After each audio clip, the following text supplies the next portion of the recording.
അങ്ങയുടെ നാമം പൂജിതമാകണമേ. അങ്ങയുടെ രാജ്യം വരേണമേ. അങ്ങയുടെ തിരുമനസ് സ്വർഗത്തിലെ പോലെ ഭൂമിയിലുമാകണമേ. അന്നു വേണ്ടുന്ന ആഹാരം ഇന്ന് ഞങ്ങൾക്ക് തരണമേ. ഞങ്ങളോട് തെറ്റ് ചെയ്യുന്നവരോട് ഞങ്ങൾ ക്ഷമിക്കുന്നത് പോലെ ഞങ്ങളുടെ തെറ്റുകൾ ഞങ്ങളോടും ക്ഷമിക്കണമേ. ഞങ്ങളെ പ്രലോഭനത്തിൽ ഉൾപ്പെടുത്തരുത്, തിന്മയിൽ നിന്നും ഞങ്ങളെ രക്ഷിക്കണമേ. ആമേൻ. നന്മ നിറഞ്ഞ മറിയമേ സുസ്തി, കർത്താവ് അങ്ങയോടുകൂടെ സ്ത്രീകളിൽ അങ്ങ് അനുഗ്രഹിക്കപ്പെട്ടവളാകുന്നു.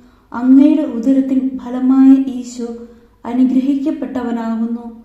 പരിശുദ്ധ മറിയമേ, തമ്പുരാന്റെ അമ്മേ, പാപികളായ ഞങ്ങൾക്ക് വേണ്ടി ഇപ്പോഴും ഞങ്ങളുടെ മരണസമയത്തും തമ്പുരാനോട് അപേക്ഷിക്കണമേ. ആമേൻ.